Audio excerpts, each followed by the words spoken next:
Assalamualaikum warahmatullahi wabarakatuh, teman-teman. Alhamdulillah saya semakin membaik kondisi kesehatannya setelah dioperasi batu empedu.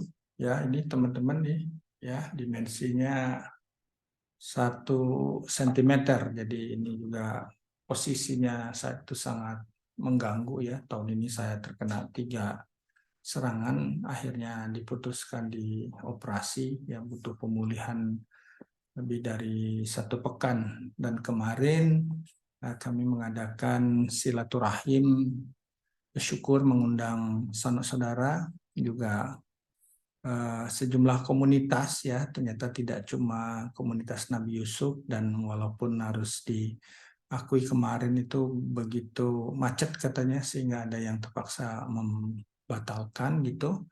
Dan selama pekan ini juga saya pada hari Kamis dan Jumat itu mengisi 2 sesi perencanaan kemakmuran terinspirasi saran Nabi Yusuf untuk komunitas Ustadz Nomen Alikan ya.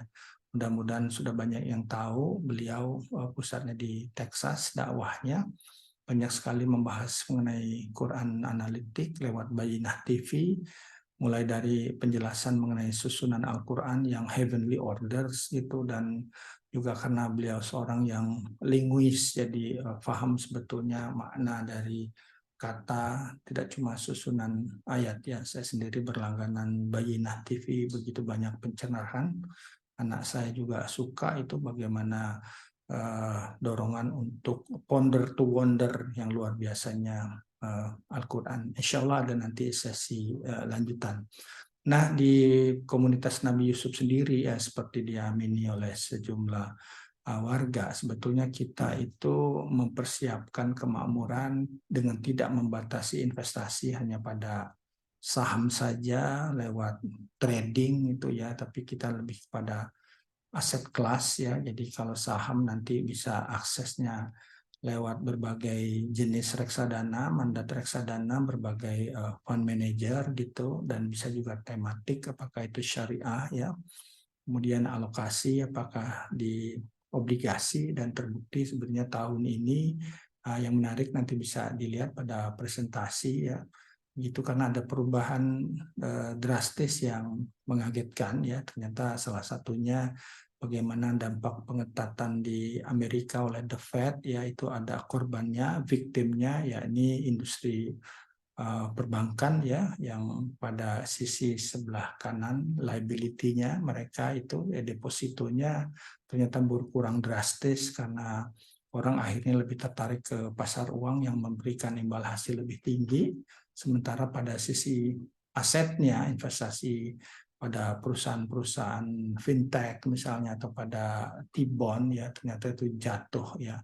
Dan ini kelihatannya masif ya, jadi kelihatan sekali berbagai bank sentral sudah melakukan tindakan pengamanan, itu yang menunjukkan indikasi berakhirnya kebijakan pengetatan yang super drastis tahun lalu ya. Itu sebabnya seperti bisa dilihat pada peraga ini teman-teman ya, saya sharing semoga bisa terlihat di sini bahwa katakanlah indeks yang lebih ditopang oleh komoditi oleh liquidity, mohon sekali lagi ya, oleh liquidity seperti Nasdaq, CCMP pada equity, semoga bisa terlihat cursor saya di sini ya, itu mencatat kenaikan yang luar biasa setelah tahun lalu itu anjlok ya. Demikian juga karena tahun ini ternyata musim dingin ya tidak separah yang diduga, sehingga bursa Eropa ini meningkat pesat setelah tahun lalu. SX5E ini tahun lalu bisa terlihat turun 11,74 ya. Tahun lalu begitu banyak negara berkembang juga anjlok, ini MXAPJ ya gitu. Tahun ini berubah drastis ya, bisa dilihat dari sebelah kiri ya gitu, gold ini karena terjadi pelemahan dolar gitu, dan berbagai komoditi yang menopang bursa Indonesia tahun lalu ya, seperti batu bara, nikel, CPO ya, ini tahun ini anjlok itu turun ya. Ini yang menunjukkan bahwa ekonomi akan slowing ya dampak dari risiko krisis perbankan, kemungkinan perbankan akan enggan menyalurkan kredit sehingga ekonominya jatuh, itu pun sudah diantisipasi. Teman-teman boleh dilihat bahwa kalau perubahan yield-nya itu negatif, berarti bond-nya itu rally, yaitu cerminan dari flight to safety, ya, jadi lebih menguntungkan di SBN sebetulnya. Jadi yang mengatakan SBN investasi untuk orang bodoh, kemungkinan yang bersangkutan belum melihat lebih luas ya teman-teman, bahwa yang terjadi sekarang adalah kecemasan akan terjadinya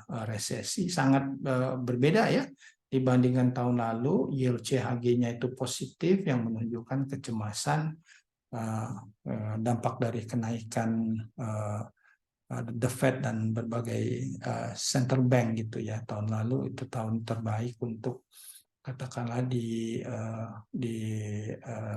saham ya gitu. Jadi coba kita akan lihat yang screen yang lain ya. Bisa dilihat ini misalnya ya, pendorong bursa di Indonesia itu adalah big caps ya, telco misalnya, bank ya. Sementara yang laggardnya itu adalah saham-saham dari batu bara ya. Itu yang coba kita dorong teman-teman, karena ketika saya di operasi juga itu begitu banyak di kalangan dokter yang mereka juga perlu diedukasi ya, di komunitas Ustadz Numan Alikan juga banyak yang belum dibilang baru menyadari saran Nabi Yusuf itu demikian hebatnya dan bagaimana cara merealisasikannya. Dan kami senang sekali sharing pengalaman kami menerapkan konsep ini, termasuk sebetulnya bagaimana exit strateginya dengan overlapping generation model. Itu yang kami diskusikan juga kemarin ya, bagaimana ketika misalnya kita telah memiliki properti ya, kita jual cicilan kepada generasi yang lebih muda ya, itu cash flow yang kita manfaatkan nanti untuk menopang biaya hidup ya. Sementara yang muda itu mereka pada fase invest di growing asset seperti properti.